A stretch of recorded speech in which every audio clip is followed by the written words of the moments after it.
알기 쉬운 경제 완전 정복. 가장 가까이 있는 생활 경제 뉴스. 김은경의 생생경제.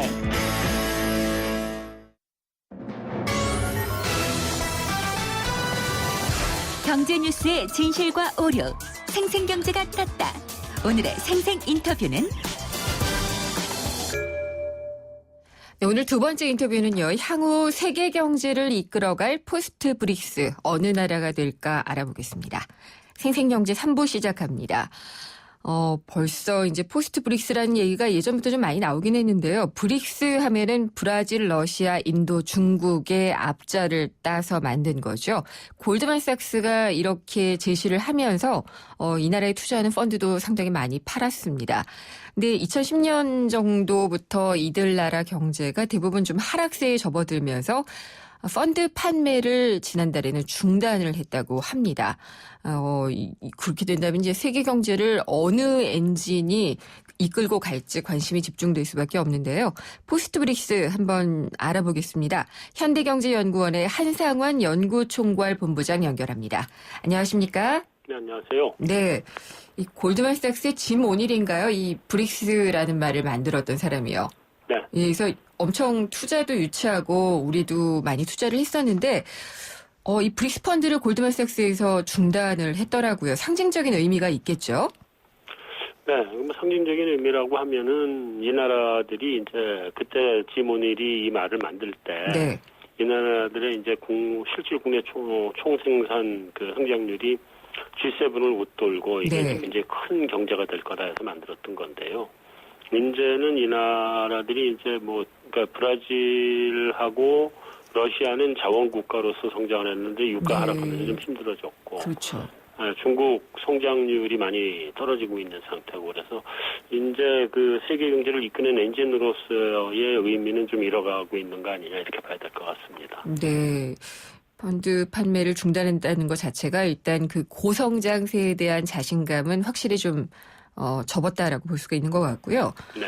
그러면은 근데 그때 당시에는 골드만삭스가 이들 나라가 2050년까지는 세계 경제를 이끌 것이다라고는 했어요. 네, 그렇죠. 지금 보기에는 중국이 성장률이 둔화가 돼도 어느 정도는 엔진이 될 것 같긴 하고 그렇지만 내 나라는 아닐 것 같다는 생각은 들거든요.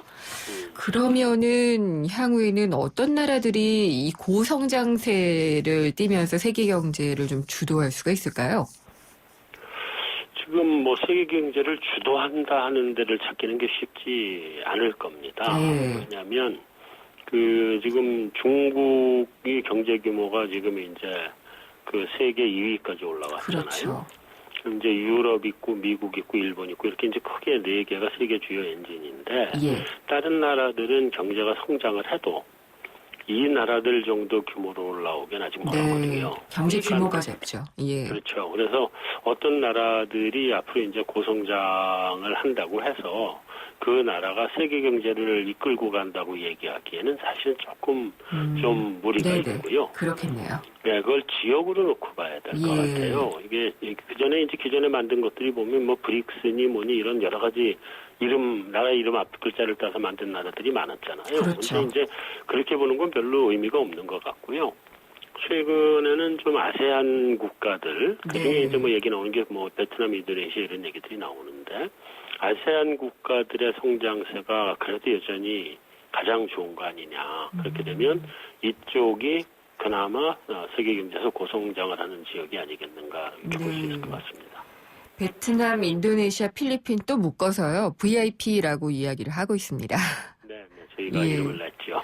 근데 VIP 중에서 베트남이나 인도네시아 성장률은 꽤 높은 것으로 알고 있는데 네. 필리핀은 빈부격차도 심하고 성장률도 좀 낮지 않나요? 괜찮나요? 그렇죠. 필리핀은 그렇게 저희가 얘기할 때는 좀 괜찮지 않겠나 하는 생각을 했었는데 네. 거기는 성장률도 좀 떨어지고요. 그다음에 사회 의식 수준이나 이런 것들이 아직 올라오질 못해서요. 예. 거기는 조금은 좀 가능성이 좀 떨어진다고 보여지고요. 네. 대신에 이제 베트남하고 인도네시아 같은 나라들은 꼭 그 나라만은 아니겠습니다. 그 주변에 있는 나라들 대부분 네. 미래 성장성이 좋다고 지금 좋을 거로 보이고 있는데요. 그 이후에 이제 기존에 중국에서 그 세계 생산 기지를 했었잖아요. 그렇죠. 세계 공장을 중국이 맡아서 했었는데 중국이 인건비도 많이 올라갔고 예. 다음에 경제 성장하면서 각종 규제가 강화됐습니다. 네. 그러니까 환경 규제도 강화되고 노동 관련 규제도 강화되고 이러다 보니까 그쪽에 그 생산 기지를 가지고 있던 그 기업들이 전부 다 지금 그 아세안 쪽으로 옮겨가고 있는 추세거든요. 네. 그중에 베트남으로 가장 많이 가고 뭐 인도네시아도 가고 이렇게 되는 거죠. 그래서 이쪽으로 지금 생산 기지가 옮겨오는 상태가 되기 때문에 네. 그쪽 국가들이 전반적으로 유망하지 않겠나 이렇게 볼 수 있을 것 같습니다. 그러니까 이들 나라에서 낮은 인건비로 제조 많이 해서 수출하게 되는 구조가 되니까 GDP는 많이 증가하겠네요. 굉장히 빨리 그 증가하겠죠. 뭐 방글라데시 사실은 같은 경우 요즘에 공장 많이 하잖아요. 그렇죠, 많이 예, 하죠. 네. 그쪽도 그런가요? 그런 쪽도 다, 그러니까 동남아시아가 전반적으로 그 성장의 그 궤도에 다 올라탄 것 같아요. 그렇군요. 네. 네. 특히나 우리가 지금 그 베트남이 요즘 대표적으로 베트남을 얘기하는데 예. 베트남이 86년에 도이모이라고 하는 네. 그 개혁 개방을 했습니다. 그랬었죠. 그러면서 90년대 들면서 본격적으로 성장을 하기 시작을 했거든요. 근데 90년대 들어서 성장해서 2000년대 들어서 우리가 베트남에 수출하는 거 보면 네. 한 해에 거의 한 50% 육박하게 수출 증가율이 나오는 적도 있었고요. 우리나라가 베트남으로요? 우리나라에서 베트남 수출입니다. 오. 그리고 뭐 어떤 때는 뭐 30%씩 성장한 게 한두 번이 아니고요. 올해만 해도 거의 50% 육박하는 것 같아요. 그래서 베트남이 지금 이미 우리 수출 상대국의 4위까지 올라왔거든요. 우리가 네. 뭘 수출을 많이 하나요? 수출한 게 굉장히 많습니다. 소비재들 그러니까 같은 건가요? 소비재도 있고 중간재래가 많이 나갑니다. 그러니까 삼성전자 모바일 공장이 베트남에 가 있습니다. 예. 그러다 보니까 뭐 TFT LCD 같은 것들도 많이 수출이 되고 그렇군요. 반도체도 많이 나가고 예. 뭐 그런 식으로 처음에는 경공업 중심의 생산 기지가 그쪽으로 갔는데요. 요즘은 이제 첨단 산업도 가고 있고, 그다음에 꽤 전에 그 우리 현대미포조선이 그 비나신에 조선소를 지어서 중형조선소도 거기 만들었거든요. 네. 그러다 보니까 이게 이제 중공업 쪽으로도 조금 중공업하고 IT 쪽으로도 조금씩 이제 그쪽으로 옮겨가고 있는 것 같아요. 그러다 보니까 이제 우리 수출 그쪽으로 굉장히 많이 늘고 있죠. 그리고 제가 외신에서 제목이나 이런 것들을 보고 잘 읽지는 못했는데 네. 환태평양 경제동반자 협정 TPP요. 네. 이것과 관련해서 베트남의 이 노동자들이 있는 사진이 딱 나와 있는 뉴욕타임스 기사 같은 것들을 많이 봤거든요. 네네. 이게 아마도 뭔가 좀 성장 가능성에 도움이 된다는 기사가 아니었던가 싶은데요. 그게 지금 아마 베트남이 예. 그 TPP 중에 최대 수혜주가 될 것 같아요. 노동시장 관련해서인가요? 그렇죠. 그러니까 노동시장이 아니라 예. 베트남 쪽으로 지금 생산기지들이 많이 이전해가고 있는데 네. 이 TPP라고 하는 것이 우리가 한미U FTA 이런 거 많이 했잖아요. 예. 그런데 그런 1대1 개별 그 FTA 협상보다 훨씬 더 아주 강력한 경제 블록이 되고 있어서 그렇죠. 네, 그런 관세 혜택이나 이런 게 지금 굉장히 그 강하게 들어가거든요. 근데 그거 내에서 그러면 물건을 만들어서 파는 생산기지가 어디냐를 보면 제일 강한 게 베트남이기 때문에 네. 베트남이 다른 나라로 수출하는 것들 TPP 내에 있는 영내에 있는 국가들의 수출하는 게 굉장히 빨리 늘어날 걸로 전망을 하고 있고요. 네. 그래서 뭐 한 2020년까지 뭐 TPP가 바로 되면 2020년 뭐 이때까지 뭐 수출이 한 700억 달러 이렇게 늘어날 거다라고 보고 있는 정도니까 베트남의 경제 규모에 비하면은 뭐 굉장히 수출이 빨리 늘어나는 거죠. 그렇군요. 그리고 이제 브릭스 이후에 이런 조어들 많이 나왔어요. 저도 예전에서 뭐 그 프런티어 시장이 뜬다 뭐 이런 기사도 썼던 기억이 나고요. 네네. 뭐 파키스탄 같은 데들 포함해서 민트라고 해서 멕시코, 인도네시아, 나이지리아, 터키, 뭐 시베츠 이런 곳들에 해서 유망한 국가들, 그러니까 다음으로 고성장할 국가들 얘기를 많이 했었는데 이게 뭐 다 그렇지는 않겠죠? 그게 이제 그 브릭스 만들어난 이후에 그게 네. 유행했었거든요. 네, 사실은. 그렇죠. 네, 유행처럼 퍼져나갔는데 이제 이런 이름을 붙이는 국가군들이 그때는 다 공통분모가 있었는데 이 공통분모가 다 사라졌어요. 그때의 공통분모는 어떤 거였죠? 제일 큰 공통분모는 자원이었었고요. 네. 그러니까 브라질이나 뭐 이런 나라, 러시아나 다음에 그 남아공이나 이런 게 다 자원 국가들이거든요. 그렇죠. 예. 네, 그래서 이 자원 가격이 지금 뭐 과거 고점 대비 한 절반으로 떨어져 있는 상태란 말이죠. 네. 우리값만 해도 뭐 거래하는 단위당 한 10,000달러 같은 게 지금 5,000달러까지 떨어졌거든요. 뭐 금값도 마찬가지고 네. 모든 게 다 절반으로 떨어지다 보니까 이런 그 자원 국가들이 이제 힘을 잃었고요. 그다음에 성장세들이 이 전 세계적으로 성장세가 안 좋다 보니까 성장하던 국가들도 지금 힘을 다 잃었고요. 네. 이런 상태여서 그 두 가지의 고성장과 자원, 네. 이 두 가지의 공통 분모가 지금 다 없어져 버렸기 때문에 이제는 이런 형태로 해서 어느 지역이 네. 민트가 뜬다 이렇게 얘기는 힘들 것 같고요. 이제는 오히려 좀 개별 국가별로 이 이머징 마켓인지 아닌지를 봐야 하는 그런 네. 시기가 도래한 것 같습니다. 제가 얼마 전에 취재를 갔는데 네. 맥킨지 컴퍼니에서 글로벌 회장하시는 분이 한국 오셔서 네. 본인은 아프리카가 마지막 남은 성장성 있는 데로 본다. 물론 아세안을 더 먼저 두기는 했는데 그렇게 얘기를 하시더라고요. 네. 특히나 출생률이 높기 때문에 기저귀 같은 거 중국에 파는 것보다 나이지리아에 파는 게 더 낫다. 이렇게 얘기를 하던데 어떻게 보시나요? 그렇게 볼 수 있죠. 그 출산율이 학계 출산율이 우리가 지금 한 1.2 이렇게 되는데 거기는 6명, 7명 이렇게 되거든요. 네. 그러다 보니까 이제 학계 출산율이 높다 보니까 인구가 폭증을 하게 될 거다. 그렇기 때문에 거기에 성장 가능성이 있다. 이렇게 얘기를 하는데요. 네. 제가 보는 바로는 아프리카는 그 자체로 아직은 물음표입니다. 그러니까 출산율 높고 자원이 많고 이 두 네. 가지가 유망 종목으로 꼽힌 이유였거든요. 그러면 근데 역시 자원은 아시아 쪽이 예, 아프리카요. 예. 예. 그러니까 자원은 남아공이 지금 자원부국이잖아요. 근데 그 외환위기설이 돌 정도로 지금 미끄러졌거든요. 네. 그다음에 출산율이 높은 것도 좋은데 그러면 기저귀를 살 수 있는 경제력이 되느냐 그게 아니거든요. 네.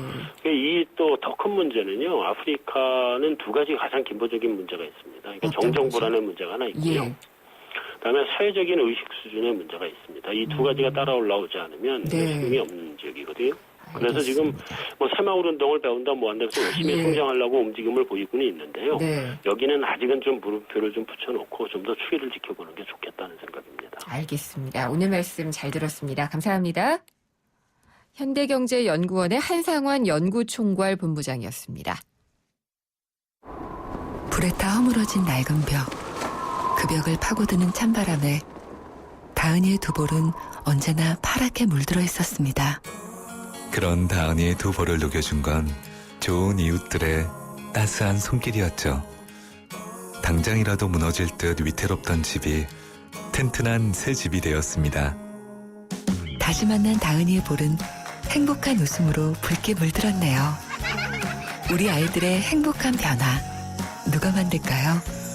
여러분이 좋은 이웃이 되어주세요.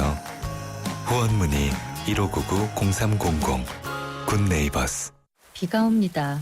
비 오는 날은 대리기사님들이 적게 출동하니까 상담원 소연이도 바쁜 날이에요. 하지만 저에게는 아직 12분의 기사님이 남아있지요. 대리운전은 지금부터다. 좌우로 정렬 2588 눌러줘요 2588.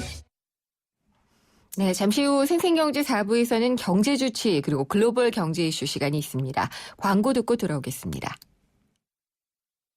찬바람이 부는 요즘 건설 현장에서의 안전점검 이상 없으신가요? 건설 현장은 높은 곳에서 이뤄지는 작업이 많고 날씨에 영향을 많이 받다 보니 크고 작은 재해가 끊이지 않고 있는데요.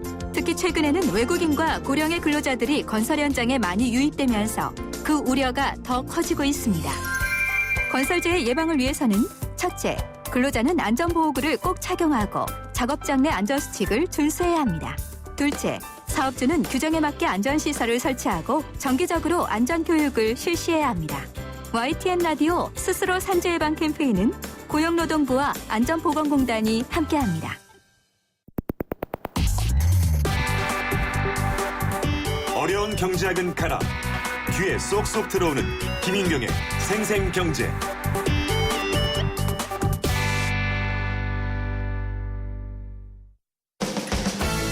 든든한 우리 집 경제주치, 생생주치. 네, 오늘 경제주치에는 재무 이슈와 상담 시간입니다. 에듀머니 김준하 팀장님 나오셨습니다. 안녕하십니까? 네, 안녕하세요. 네, 팀장님을 제외하고는 많이들 그렇지 않을까 싶은데 금융 취약계층이라는 얘기를 요즘 많이 하잖아요. 네. 이게 비단 특별한 사람 얘기가 아닌 것 같아요. 예, 인원도 굉장히 많거든요. 지금 네. 올해 6월 말 기준으로 보면 464만 5,500명 정도 된다고 해요. 이 정도면 굉장히 많은 네. 거죠? 근데 요 인원이 이제 뭐 금융채무 불이행자, 옛날 이제 신용불량자, 네. 그다음에 개인 파산이나 회생을 하신 분, 그다음에 개인 워크아웃이나 프리워크아웃 하신 분, 그다음에 3개 이상 금융기관에 빚이 있는 다중채무자, 뭐 이런 예. 분들은 이제 다 취합해 본 취약계층이라고 건데요. 하는 거죠. 예, 그래서 이게 보니까 최근 5년 내에 이제 올해가 가장 많다 이렇게 지금 한 신문사에서 발표를 했습니다.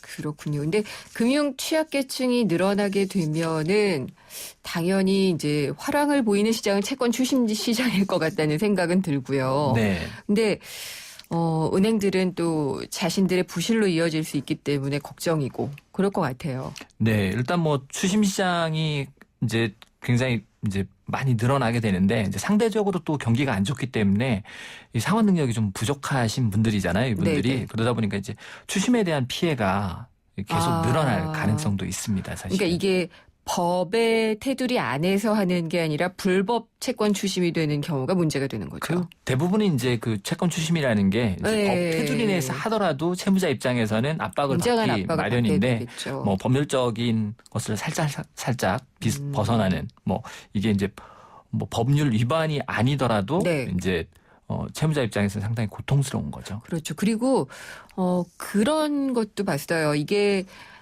부실 채권이 되고 나면은 이걸 어쨌든 은행에서는 회수하기 어렵다고 판단을 하니까 제2금융권이나 대부업체에 팔아서 그쪽에서 채권 추심을 하게 한다고. 네, 하는, 보통 이제 예. 처음에 이제 은행에서 빌렸는데 이것도 예. 연체가 되면 이제 금융회사는 딴 데서 오는 거죠. 그렇죠. 1년에 뭐 한 3-4번 정도 이제 예. 매각을 하게 되는데 네. 매각하면 이제 매각한 곳에서 채권 추심을 다시 하게 되는 거죠. 그렇죠. 그래서 네. 이제 그런 경우가 이제 좀 뭐 도의적으로 문제가 있는 게 아니냐라고 했는데 시장에서는 뭐 사실 가능한 얘기일 것 같기도 하기도 네, 뭐 하고요. 채권을 매각하는다 예. 이거 자체는 그러니까요. 뭐 법적으로 문제는 없는 거니까요. 근데 얼마 전에 제가 이제 눈에 띄는 기사였는데 장기 채무자가 연체한 이 부실 채권 이거를 매입을 해서 소각을 하는 거예요. 그러면은 채권을 추심하지 않아도 되잖아요. 네. 예, 그런 은행이 생겼다. 그래서 이름이 주빌리 은행이다라고 들었거든요. 예, 이 주빌리은행이 뭐 최근에 지금 생겼는데요. 네. 이제 금융회사들이 이제 연체된 채권을 말씀드린 대로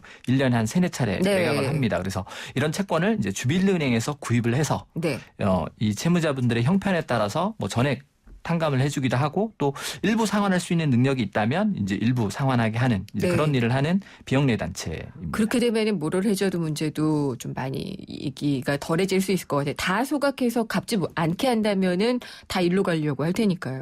네, 그렇죠? 사실 예. 이런 부분들이 이제 채무자가 악의로 이용할 수 있는 거 아니냐라고 말씀을 하시는 분들이 많은데 사실 채권을 매각하는 것 자체 이것을 뭐 선택적으로 우리가 매입할 수도 없고 네. 또 한 가지는 이제 그 도덕적 해이를 많이 강조하시는데 이제 이런 채권들이 대부분 다 뭐 6년, 7년, 10년 10년 막 넘은 이렇게 채권들이거든요. 되더라고요. 그래서 예. 실제 채권 추심을 당하고 있는 분들이 이제 악의적으로 돈 안 갚기 위해서 이런 것들을 하는 게 아니라 이제 돈을 갚지 못하는 네. 사람들이 될 거거든요. 그리고 이런 분들한테 오히려 이제 재기의 기회를 주는 것 네. 이게 이제 도덕적으로 더 바람직한 방향이 그렇죠. 아닌가 예. 이런 생각을 좀 하게 됐습니다. 주빌리 은행 이름은 제가 계속 들어왔는데 주빌리는 어디서 유래가 된 예, 뭐 명칭인가요? 주빌리는 성경에 있는 말이라고 하더라고요. 아. 그래서 성경에서 이제 뭐 5년에 한 번씩 예. 빚을 이제 탕감해 주는 이런 일을 아, 했다고 합니다. 그렇군요. 이제 그리고 이 일을 이제 처음에 이제 미국에 예. 있는 이제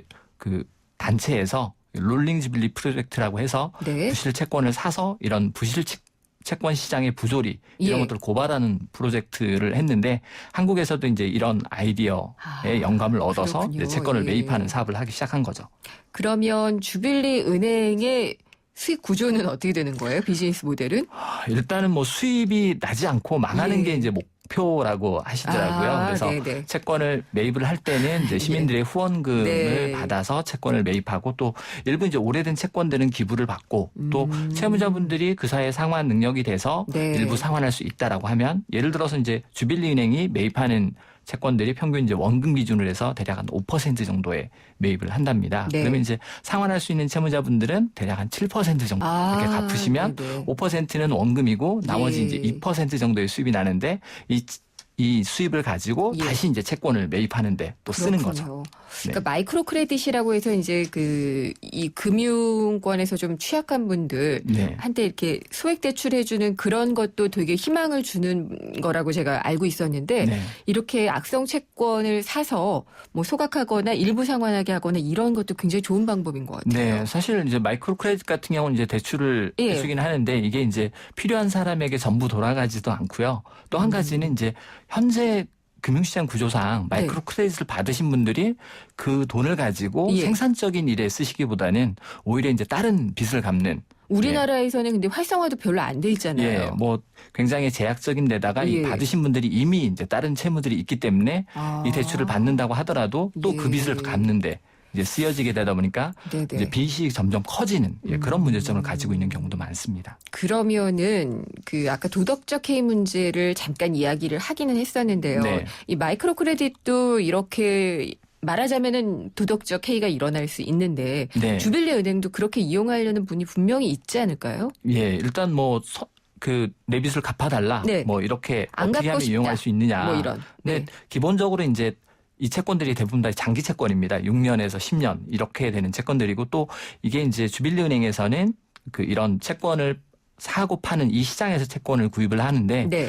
사실 이 채권을 사는 게 내가 이 채권을 사고 싶다 해서 네. 살 수 있는 게 아니고 채권들 중에서 나온 것 채권 중에. 예, 그렇죠. 예. 이제 팔려고 하는 것들 그 중에서 이제 가격이 맞는 것들 이런 것들을 사기 때문에 뭐 특정 채권을 구입할 수 없기 때문에 이제 도덕적 해이라고 얘기하기는 조금 어려울 것 같습니다. 그렇군요. 그러면은 이게 사실 주빌리 은행에서 매입된 채권이어야 그 채무자가 대상이 되잖아요. 네. 그러니까 내가 스스로 저 주빌리 은행에서 제 빚 좀 어떻게 해줬으면 좋겠어요라고 신청할 수는 없는 건가요? 예, 그런 문의를 굉장히 많이 예. 받으신다고 하더라고요. 근데 직접 신청하시기는 좀 어렵고요. 그렇군요. 그러니까 채권 자체가 어디에 있는지도 모르고 또 예. 개인의 채권을 전부 다 이렇게 살 수 있는 건 아니기 때문에 예. 이제 매입된 채권들은 매입된 채권대로 이제 그런 채무 조정 방법들을 좀 안내하고 또 내 채권이 설령 거기 주빌리 은행에 없다고 하더라도 네. 채무를 조정할 수 있는 방법들이 굉장히 많습니다. 이런 방법들을 이용해서 채무 조정을 받을 수 있게 뭐 상담이라든지 컨설팅 지원을 네. 꾸준히 해드리고 있다고 합니다. 근데 지금 주빌리 은행까지 가는 분들은 굉장히 장기 연체가 된 분들이고 네. 근데 이제 단기 연체가 된 분들에 대해서는 아까 말씀하신 뭐 개인 회생이나 파산 뭐 이런 방법들이 있지만 사실 네. 좀 굉장히 금융계에서 멀어지는 네. 쪽이잖아요. 네. 그러니까 위험이 있는 분들을 도와주는 것도 상당히 필요하지 않을까 이런 생각은 들어요. 네, 사실 이렇게 공적 조정 뭐 네. 아까 회생이나 파산을 받으면 그다음부터 금융권 이용이 조금 어렵잖아요. 어렵게 되잖아요. 그리고 그래서 이제 일단은 정상적인 금융 거래가 불가능해지니까. 네, 그래서 이런 부분들은 이제 주빌리은행에서는 조금 이제 두 가지를 좀 분리해서 생각을 해야 된다. 그러니까 채무 조정에 대한 네네. 부분, 그다음에 이 사람이 이제 생활하기 위해서는 또 다른 이제 복지 연계를 해줘야 된다. 네. 그러니까 이 문제를 전부 다 금융 문제로만 해결하려다 보면 빚 문제만 계속 커질 수 있기 때문에 그러니까요. 빚 문제는 금융 문제에서 해결을 하고 이 사람이 이제 생활하는 문제는 네. 뭐 복지나 고용 시장에서 해결을 해줘야 된다 이렇게 주장을 하고 있습니다. 그렇군요. 근데 이게 채권에도 소멸시효가 있죠. 예, 뭐 소멸시효에 대해서는 최근에 이제 많이 네. 알려졌는데요. 이제 금융회사에 돈을 빌렸다 이거는 이제 일반적으로 상사채권이라고 하는데요. 그래서 일반적으로 소멸시효가 5년입니다. 네. 근데 이제 5년이 지나면 무조건 시효가 끝나느냐 그렇지는 않고요. 채무자가 이제 갚기로 한 날부터 5년이 이제 지나야 되고 네. 만약에 이제 채권자가 이제 민사소송, 이제 법원의 이제 판결 뭐 이런 것들을 받게 되면 판결 받은 날로부터 다시 이제 시효가 10년간 연장이 됩니다. 그래서 이렇게 매 10년마다 이제 판결을 받는다라고 하면 시효는 계속 살아나게 되는 거죠. 그러니까 그런 채권들이 팔리는 거겠죠, 지금? 예. 그래서 실제로 이제 시효가 끝난 채권들, 관리를 안 해서 그리고 예. 상환 능력이 없어서 시효가 끝난 채권들도 이제 이런 법률적인 방법을 통해서 채무자분들이 대부분 이제 법률 지식이 좀 부족하시거든요. 네. 그래서 이제 시효를 늘려서 추심을 하는. 채권자들이. 예. 그래서 예. 최근에 이제 금융당국이 이렇게 시효가 지난 채권은 재매각하거나 예. 추심을 하지 마라. 뭐 이런 아. 것들이 이제 아마 이번 달부터는 네. 이제 구체적인 방안들이 좀 나올 것 같습니다. 당국에서 네. 나올 거라는 얘기고요. 네. 어쨌든 의미 있는 활동을 주빌리은행이 하고 있다고 생각이 들고요. 네. 그 개인들이 알 수 있는 방법은 뭐 문의를 하는 수밖에 없나요? 네, 제가 그 주빌리은행 누리집에 들어가서 좀 확인을 했는데요. 채권 조회가 있더라고요. 아, 네. 거기에 이제 본인의 이름과 생년월일을 알겠습니다. 입력하면 확인하실 예. 수 있습니다. 네, 말씀 잘 들었습니다. 감사합니다. 네, 감사합니다. 에듀머니의 김준하 팀장이었습니다. 생생경제를 다양하게 만나는 방법. YTN 라디오 앱 예스와 YTN 라디오 웹사이트, 팟캐스트를 통해서 실시간 청취와 다시 듣기가 가능합니다. 언제 어디서나 손쉽게 만날 수 있는 생생경제. 참 좋다. 대외 의존도 높은 한국 경제의 필수 지침. 세계 경제가 우리 장바구니에 미치는 영향. 글로벌 경제 이슈. 글로벌 경제 이슈 시간입니다. 이장원 연합 인포맥스 부장이 전화 연결돼 있습니다. 안녕하십니까? 네, 안녕하십니까. 네. 남성이시라 잘 모르실 것도 같은데 네. 여성 의류 시장은 굉장히 그 체격이 작은 사람들 중심으로 되어 있어요. 네, 네. 그렇습니다. 그래가지고 이렇게 사면은 이게 내 사이즈가 없으면 어떡하지 이런 분들도 많은데 최근에 네. 또 근데 빅 사이즈가 유행을 하고 있다라는 얘기거든요. 예, 뭐 미국에서부터 지금 유행을 좀 하고 있는데요. 뚱보 캐릭터로 유명한 여배우 예. 멜리사 메카시라고 있습니다. 예. 이 사람이 자기 이름을 딴 브랜드를 만들었고요. 네. 이 브랜드를 노드스트롬 백화점에도 오, 입점시키고 TV 네. 홈쇼핑에서도 판매를 하는데 상당히 잘 되는 모양입니다. 네. 그리고 또 제이시페니 백화점이 있는데 여기서도 지금 빅사이즈 그 의류를 판매하기 위한 그 브랜드 더 부티크라는 이름을 붙여서 네. 12개 점포의 공간을 마련했다. 이런 소식들이 좀 들어와 있는데요. 이 유통업체와 의류업체에서는 보통 한 8년에서 10년 주기로 이런 이 빅사이즈, 그러니까 이제 좀 퉁퉁한 네. 여성들을 위한 의류 시장이 컸다가 줄었다 하는 게 이제 보통 10년 주기로 일어나고 있는데 이번에도 다시 그런 유행이 돌아왔다는 얘기가 좀 있고요.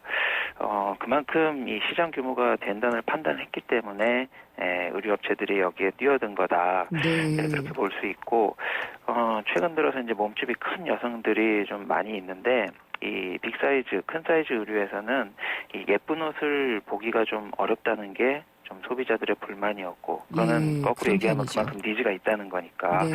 그래서 이 시장 규모가 좀 점점 커지고 있다고 하고요.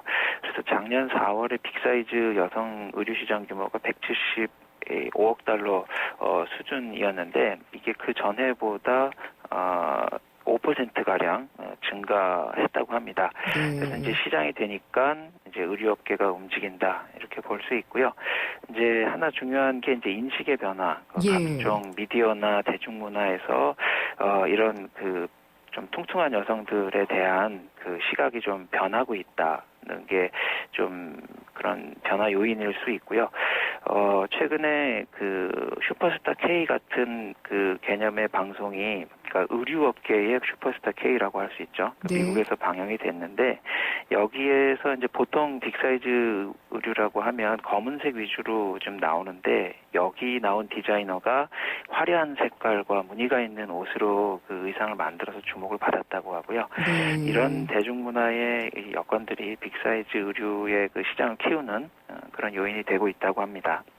그렇군요. 인식의 변화라는 거는 상당히 긍정적인 것 같아요. 네. 네. 그래서 그 미국에서 유행하는 캠페인이 플러스도 동등하다. 그래서 플러스 이퀄이라는 건데 좀 살이 찐 사람들도 여성으로서의 그런 권리를 인정받아야 된다. 그런 예. 캠페인이 유행하고 있다고 합니다. 이 부장님도 그렇게 생각하세요? 예, 저도 물론 그렇게 생각하고 있습니다. 제가 강요한 것 같습니다. 아닙니다. 근데 이건 별로 이렇게 좋은 소식은 아닌 것 같은데 사실 스위스의 명품 시계들은 너무 비싸서 사실 네. 뭐 우리가 차볼 수는 없는 것 같긴 한데 네. 스위스 하면 또 시계 수출이 하나의 좋은 그 경제의 큰 규모를 차지하잖아요. 네. 6년 만에 최악이다라고 하네요. 예, 스위스에 뭐 롤렉스, 뭐 오메가, 뭐 스와치 이런 유명한 시계들이 있는데 이 시계 업체들이 요즘에 위기 의식을 느끼고 있다고 하는데 최근 3분기 그 스위스 시계 상품 수출이 7.2% 줄었다고 하고요. 네. 2009년 이후 6년 만에 가장 큰 폭으로 이제 하락을 했고 각종 연구기관이나 그 시장 조사 업체에서 그 시계 스위스 시계 산업에 대한 그 비관적인 그 전망을 계속 내놓고 있습니다. 이게 이제 가장 큰 이유가 수요 부진인데 네. 이제 이 스위스 시계가 가장 많이 팔렸던 곳이 중국이었습니다. 중국 본토랑 홍콩 여기가 이제 많이 팔렸었는데 최근에 중국이 경기 둔화, 성장률이 계속 떨어지고 있고 그렇기 때문에 이 시계 구매가 많이 떨어지고 있다고 하고요. 예. 그리고 아시아 쪽에서 한국, 대만, 싱가포르 이런 지역도 중국 따라서 지금 성장률이 떨어지면서 스위스 시계에 대한 수요가 줄어들고 있다. 이게 이제 한 가지 이유고 두 번째 이유가 이제 애플워치가 예. 이제 중국에서 사실 그 시장이 겹쳐요. 스위스 시계와 애플워치. 애플도 네. 지금 중국에서 상당히 인기를 끌고 있는데 이 스위스 시계 판매가 떨어지는 그 시기가 예. 애플워치가 등장한 시기가 정확하게 일치한다. 그래서 이 두 가지 악재 때문에 지금 스위스 시계 판매가 굉장히 좀 저조해지고 있다. 이렇게 좀 분석이 되고 있습니다. IT 업체에서 시계 파는 게 더 잘 팔리면은 글쎄요 협업을 하거나 혹은 IT 기술을 개발하거나 둘 중에 하나겠네요. 타겟책이. 네, 그렇게 볼 수 있고 일부 이제 그 명품 업체들도 좀 제휴를 하려는 그런 움직임을 보이는 업체들도 좀 있는 것 같고요. 네. 서로 뭐 상생하는 움직임도 좀 있을 것 같기는 한데 아직까지는 지금은 타격을 받는 그런 모양새가 더 강한 것 같습니다. 네.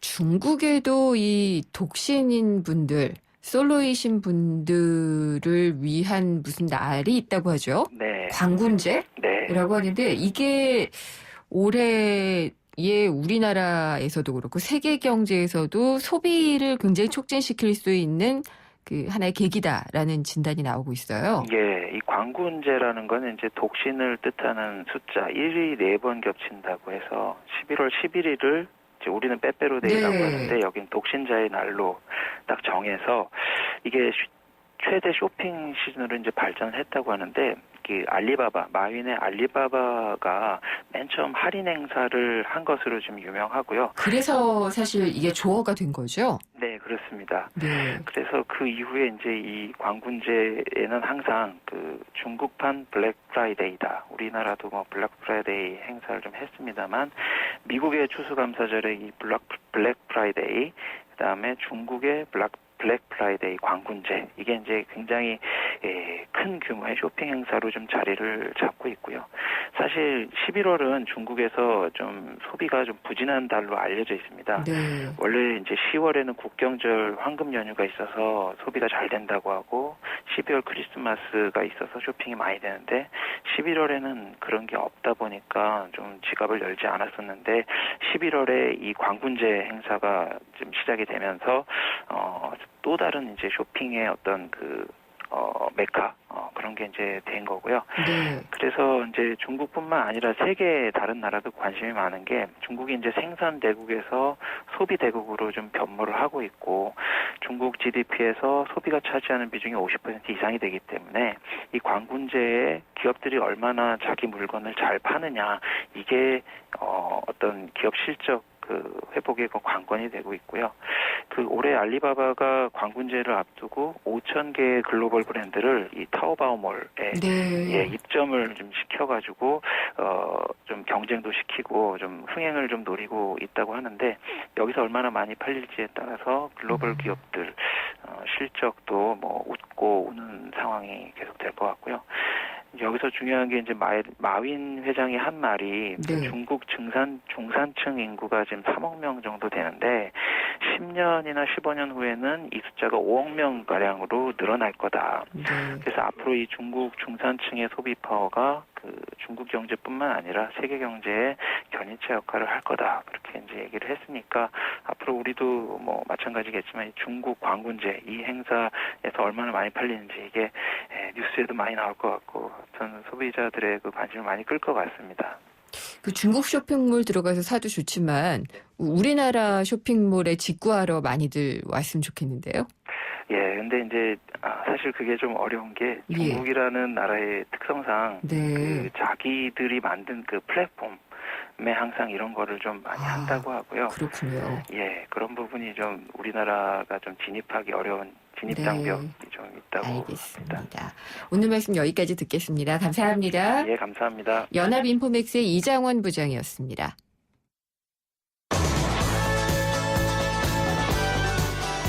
김은경의 생생경제 4부 포스코 그리고 마지막 안주 숙취해소 캔디 키스립과 함께했습니다. 다음 시간에 찾아뵙겠습니다. 김은경이었습니다.